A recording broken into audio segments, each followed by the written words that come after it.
Thank you very much for that introduction. It's very nice to be here. Lovely that the sun's out. When I arrived yesterday, the wind was blowing, it was kind of grey and looked like it might rain, and I thought I'd actually gone back to Scotland. Although I probably can't go back to Scotland because I think the volcano has closed the airport, so you might have me here for longer than you expect, for better or worse. My paper is about the way in which I think, in terms of my own rather qualitative and critical analysis, liberal peace building is giving way to something which I'm calling post-liberal peace building. And this, for me, is a kind of a realistic recognition of the reality of the engagement of the whole international architecture for peace building, development, peacekeeping, DDR, SSR, human rights, rule of law programming, democratization, and so forth. How it has been picked up by, in the lingo, local stakeholders, reconstructed through local ownership, and converted into something which is partially grounded, partially internationalized. For better or worse, some aspects of this may not be described as peace or peace building, but other aspects of it, and in particular the kind of political agencies, small-scale political mobilizations that are occurring in the deep local rather than in the kind of westernized version of civil society, I think offer some possibilities for those of us interested in peace and peace building and so forth, to begin to really engage with the dynamics of peace in everyday rather than merely international and regional terms. Though I see the international and the regional aspects of the architecture of peace and peace building, the state systems, sovereignty, rights frameworks and so forth, as absolutely crucial to the international system, or if you want to use the kind of English school term, society, I think it's only a small part of the story. And the discipline of IR, the methodologies of social science, and the approaches of political science, if you come from North America, I feel are almost censoring out of existence the creation of political subjectivity on the ground through intervention and peace building. The subject of peace building, the person who experiences the context, the day-to-day existence, has the needs requirements, has the culture and the history, the socioeconomic experience, the access to representation, desires for rights, for welfare, for needs and so forth, is strangely absent from the sorts of policy discourses and the theoretical processes, the methodological approaches that we use in the discipline and in this kind of rarefied atmosphere that the international donors, the IFIs, the international organizations, and even the international NGOs operate in. So I think a paradigm shift is necessary methodologically and theoretically if we are to remain consistent with, I think, some of the very valid objectives of, let's say, the UN Charter, Declaration of Human Rights, later documentation on minorities, indigenous rights, on gender participation, on children's rights, and so forth, the full range of aspects which one might delve into in terms of international policy documentation.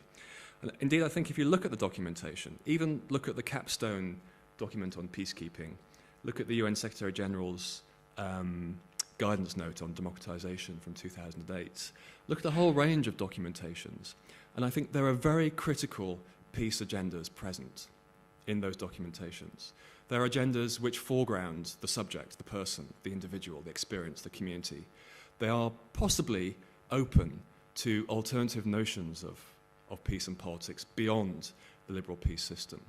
There are sensitivities there. Unfortunately, in the translation from documentation to policy, to practice, and then to the re-theorization by many academics trained in the kind of rational secular school of the West, the Kantian university system of the West, we tend to see them in much more limited ways. We tend to, again, negate the experience below the international, below the regional, below the state. We tend to miss the kind of praxes of peace that may be emerging in context. So my paper is really about how do we see, how do we open up, how do we develop, and what does this mean? And my argument ultimately is that those sorts of possibilities represent a post-liberal peace. But the post-liberal peace is methodologically different to the liberal peace, which in my 2005 work I kind of saw as emanating from the use of force, the victor's peace, from constitutionalism, from the development of democratic and liberal constitutions, from the development of international architecture, from the League to the UN, various different state-oriented conventions, treaties, and alliances, and so forth. And, of course, the all-important civil society, the crucial player, if you like, the legitimator of the political and social contract of the international organisations themselves, from where norms are derived, and so on. So that's the liberal peace system. But for me, that's a rather monolithic system, because if you read it the other way, if you run a kind of ethnographic, post-colonial, critical critique of that liberal peace architecture, the victor's peace, the constitutional peace, the institutional peace, the civil peace, as it emerged over the last 100 or so years, you can see it as, rather than emanating from civil society, you can see it emanating from some civil societies. They are themselves grounded and contextualized, derived from certain experiences. And those experiences, I'm afraid, you have to put them into the context of global capital, of modernization, of the geostrategic and structural imperatives which made certain civil societies capable of elucidating political norms, developing political institutions and processes, and calling them peace. So in other words, what we see is a kind of post-colonial critique of peace building, of the liberal peace system in itself, in which power has to be recognized, in which resources and material and structural processes drive a system of the liberal peace architecture. And that means that it's rather contextual. The liberal peace represents a certain local. It's not necessarily a global or encompassing system. If it were, I think we would have seen it picked up, taken up, greeted, wholesale, welcomed, loved, and truly have become universal in the last 20 years. Instead, we've seen it modified, co-opted, marginalized, retracted, developed, pushed, held to account, and so forth.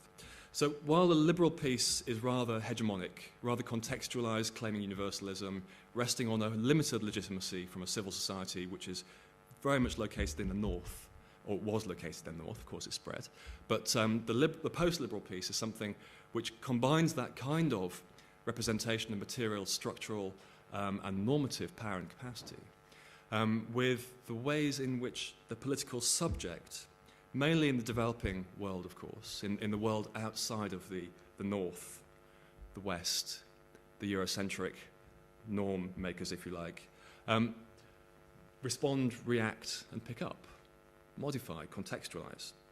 So that means the post-liberal peace is not a global monolith. It changes from place to place, from time to time. It's fluid and flexible. But the thing that holds it together is the peace part, the question of what makes peace in context. So I would say the liberal peace is really predicated on the question of what makes peace for Northern Europeans for the West, and what type of international architecture is necessary for that. For me, the post-liberal peace combines that question with the next question, is what makes peace for subjects beyond that system? What does it mean for them? And in my work, I've drawn on feminist concepts of empathy, on the sociological concepts of the everyday. I've tried to use some ethnographic method, action research, and so forth, to try to, of course I can't really do this methodologically myself, but to try to provide windows or avenues in which research agendas could be developed, which are representative. In other words, peace building as an academic discourse and as a policy discourse also needs to be democratized. It needs to start to be legitimated because it emanates from its subjects, from the creation of political subjectivity. At the moment, I see it being driven by a few key names. You know, you have the Parises and the Chestermans and the Woodwards and the Doyles, the Sambanis, and you know that kind of northern discourse about peace building, Liderak and Burton, Galtung, and so forth. There's a debate there which is being had, but the debate is, I think, rather limited, rather contextualized, rather defined by a liberal ethos. Now, liberalism is broad. It's a broad church. Liberalism can be the kind of emancipatory critique which we saw leading to enfranchisement, anti-slavery, women's rights, gender, all these sorts of things. But it can also be rather narrow. It can be, if you like, a small state form of liberalism in which many aspects of political decision-making, whether it's at the policy, from the policy perspective about intervention, or whether it's from about the nature of the state, can be circumscribed by, let's say, claims about pragmatism related to material resources, claims about the benevolence of markets and global capital. These sorts of things I think, undermine the broader agenda of liberalism, bring it back to a very narrow focus. And I think those sorts of critiques you see emanating from political subjectivity, from the ground, from the individuals who are, if you like, incorporated in this project.